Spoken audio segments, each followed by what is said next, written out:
but just a heads up. But yeah, so diving into shamanism or Hmong shamanism, we're pretty much just speaking of experience, or like, you know, like our knowledge, because we do believe in shamanism, you know. There's no research, we don't have time for that. So we're pretty much just talking about what we know about it, like growing up, believing in it, and the people we've been around. Yeah, exactly. Yeah. So I always grew up believing in shamanism because my dad is a shaman and my grandpa is a shaman. So so I don't know, I think the main thing about shamanism is a lot of people think, the people that don't believe shamanism think that it's worshiping the devil, which we are not. Okay, we are not. Nope. That really frustrates me when people think that. We're actually worshiping our ancestors.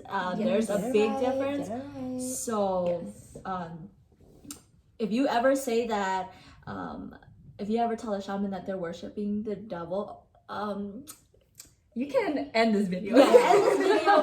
But don't. But stay to be informed. Yeah, you should know that some people will get offended by it, because we don't. We do not. So yeah, and so the ritual, it's pretty much like the shaman is pretty much calling for the lost soul. The lost right? soul. Like that's like the main. Like, that's the main ritual, but there's many different rituals out right. there. But the main one I know is like when someone gets really sick, then you have to like seek for a shaman's help, you know, to like, hey, you know, our person's sick, can you like help us find, or can you help us figure it out? Yeah, you like, know, what's wrong with my our person. Yeah. So yeah, like I said, my grandpa and my dad are shamans. So I've seen many rituals. You know, they have a bench set up right in front of an altar that they set up, and then the shaman has like a black veil, kind of red or purple. Oh, purple? Is it? Does it? My grandpa used to have a purple one. What? Isn't it the colors that matter? Yeah, right. The colors matter. I think depending on who your teacher is or what kind of shaman you are, it depends on the veil that you have. Yeah, but I don't know. Because I know, like, I think the different colors determine your level, right? Yeah, your level. Yes. That's and obviously my dad, I think the black is the lower level, the lowest level. I think red is the highest level. But shamanism out there. I mean, shamans out there, and y'all know, and educate us. Let us know. Yeah, let us know, because growing up, I just know that my dad always had a black one, I would assume that he is like part of the lower tier of shamans. But yeah, it's like, we were talking about the bench, and then they would have like jingle bells. It's like a ring with like it's like a metal ring with red cloth, right? Red cloth, and then like if you shake it, it's kind of like a kid's toy, you know, but then it's like metal. Ding, ding, ding, ding, ding, ding, you know. It's kind of like a donut shaped, but it's metal, and it's two plates to like merge together, and then there's a red. It looks like a donut, like a small donut, and then there's bells inside, like metal bells. So like they'll have it in their hand, and then as they're like going up to see the ancestors up above, you know, they're pretty much like transcending on spiritual levels to get up to the ancestors up there. And that bench serves as the horse. Yes. The flying horse. I thought it was just a regular horse galloping, but then like Lisa said, you know, you have to get up there somehow. So I guess they are. It's a flying horse. I thought, from my knowledge, I think it's just a horse. That's what I thought too. Based on the shaman's element is how they get up to that. So because sometimes I think flying horses only pertain to shamans whose elements are air.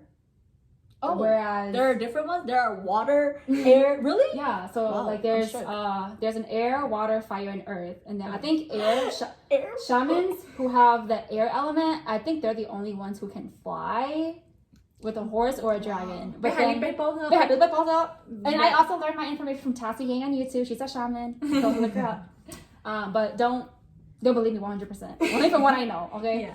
Mm-hmm. And then I don't know, I don't remember, but then from what I remember, shamans who have the air element is the only ones who can fly. Interesting. Can shaman have 4 elements? I think they can only have 2, and then there's a neutral one. I forget what it's called. Okay. Yeah, they can have 2, and then there is a neutral one. So 3 So a possible ones. neutral one, as in like he can be. I think it's like a mixture of all of them, but I don't remember. Yeah, but then the most common pairs is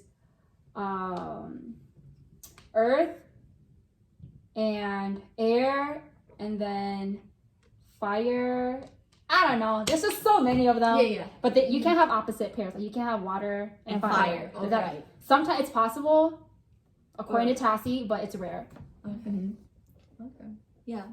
So yeah. So I don't know. I just always thought my dad was galloping on the horse. So that's why, like, you know, if you've ever watched any like Ornang videos, you kind of see them like, what is this called? Galloping. Cha-ching, like Yeah, shake, cha-ching. Yeah, like you're shaking, and then you hear like the jingle bells. It's like that's why I just thought he was just galloping. I didn't know they were flying. But then, like Cynthia said, it really depends. So maybe my dad was just galloping. Yeah, I don't know. You should ask a shaman just to be sure. Yeah, I mean, we're just talking because we found this interesting. We're we're home kids. We want to educate ourselves. Yeah, Yes. exactly. There you go. But yeah, I mean, you know, as a kid, I was like pretty skeptical of it because it's kind of like, you know, it's just you grew up like with that, and you're just kind of like, okay, you know, they're just doing what they do, you know. You're a kid. You're skeptical, and you don't pay much attention. I'm just here to wash the it. dishes. Yeah, exactly. exactly. Just here to Exactly. Here for the food. Yeah. I live here. I can't go anywhere. Do your role as a home female. Yes. As a kid, I was always I was not cooking. Yeah, I was not with your cousins. Playing tag. Yeah. No, Lisa. Go ahead. Go ahead, Lisa. What? Wait, what's your question? So, in your family history, do you have any like shamans in your family? Yes, I do. My grandma, my pa, is a shaman. So my pa and her son, her youngest son, so my uncle, Bai Ying Ba. Yeah, so if you're watching this, Shout out to you, it's my Shout out apartment to you. 102. Yes. They're the 2 shaman people in my life. But I've heard stories like saying that like, oh, like if you're a shaman, then your son can't be, you know, the next generation. Yeah, I heard that too. have to Yeah. be. But this is pretty like, oh well, this is pretty Oh, cool. I've never that- heard of that. Yeah, I heard that your it skips generation. It skips generations. Oh, yeah. yeah, That's yeah, right. okay. But that might not be true too, because my grandpa is a shaman. My mom and my dad's side, both of my grandpas are shamans, but my grandpa from my dad's side passed a while ago. But the thing is, my dad had spiritual guides passed to him, but because he was too young, my grandma said no. So okay. Wait, but they can't choose, can they? I think that I think you can choose to live that life if you have a shaman or a spiritual healer like help guide you through that process of passing on. You can't remove your spiritual guides. You can only pass them on to your brother or a sibling, or you can pass them on to your kids. So that's what I heard. Oh. Yeah. So from my knowledge, my dad had the spiritual guides, but he was a kid. So my grandma said no, because like They're still poor. They couldn't afford that. They couldn't afford that. Yeah. So my grandma said no to the shaman who came to Oning Dokudana. And then I'm not sure if my dad passed it on to his siblings or if he passed it on to one of us. But yeah, so skipping generations, I'm not sure if that's true or not. But I'm not sure too, because that's what I've heard though. That's what I've heard too. But then my grandma and her son is, or my uncle is. So yeah. Also, a fun fact: you can't just become a shaman. You have to be the chosen one. And if you fake that you're one, then you're gonna face more consequences. You're gonna go through many trials. Yes. And then you're gonna be sad. Yeah, just don't fake it, Yeah, okay? don't fake it. Come Don't on, fake it. Don't fake it till you make I mean, it. why would you want to be? I mean, I no shame to my shamans out there. I just say, but why would you? That's kind of scary. Like, you really want to go through that? You're trying to like, you know, like Don't fake it. I think fake shamans, they don't have those spiritual guides to guide them, so they can't go through that spiritual journey anyways. Yeah, that's true. And they can't get nowhere with like. Yeah, they I feel can't. You know, they just. You just can't. don't fake it. And some real shamans can actually like, just by looking at you, can tell if you're fake or real or not. So don't do it, okay? You so stop. Yeah. Okay. Save yourself some face. Yeah. Gosh. There are consequences, so don't fake it.